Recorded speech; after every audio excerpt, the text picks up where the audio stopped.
Can you tell in a few words how did you find Oksana and family? Well, at the reception center at the border, which was huge and people everywhere. At first, we came in, and when I were done crying, I went around the reception center and talked to people. I am a professional social worker, so I'm like trained in talking to people that I don't know and people like in vulnerable situations. So at first, Michael and I went in and we were like trying to like understand what we were looking at and how to like go about it.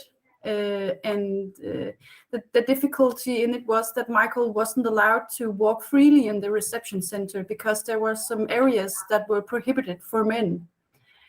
So it was good that I was with us, because if there hadn't been a woman in our team, we wouldn't have been able to get anybody to go with us.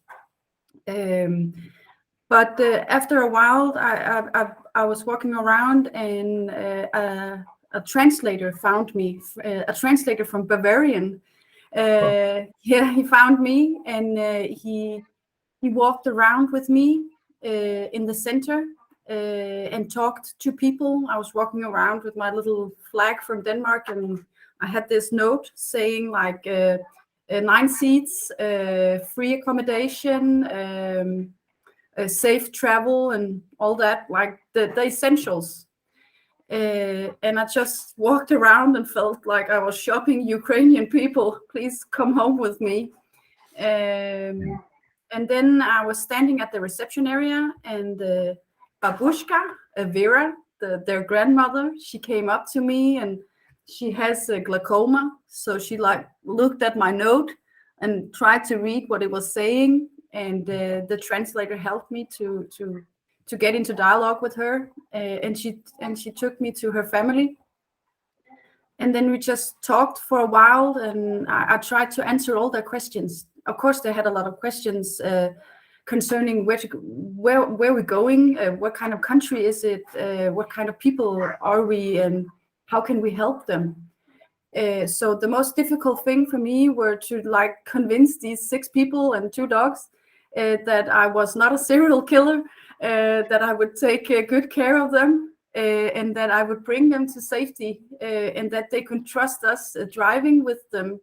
That's a huge issue too, like what if something happened in the traffic and stuff like that, but that they could be safe with us, and that we would honor all the promises that we gave them, that they were for real and not just like, that we really would do what we were promising. So that took a while. Yeah. It's a big deal for people who went through all this distress and to believe and just make their choice. Absolutely. One more question. I understood that there are much more families in Denmark who want to support. So you have plans to do this over and over again. So this video actually for the people who will be making this decision, right? So what are your plans, just in a few words?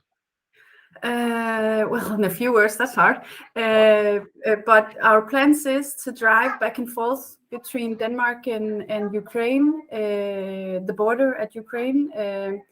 We are willing to drop people off anywhere in Europe that's on our route. We can't drive to like off route, but anywhere on our route, if we're passing through Berlin and some people want to get off, they can get off.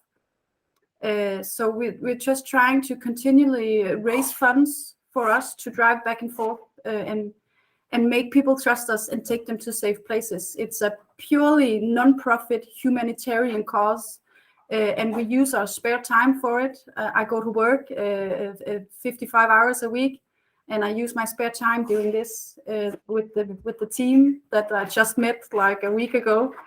And all the money that we have in surplus after the expenses are taken care of, we give to the Ukrainians so they have a good start in Denmark. Okay, Maria and Michael, I think that what we really wanted to hear. And again, thank you so much for what you're doing, for all your help and all your care. Thank you, guys, and all the best in your great cause. Thank you.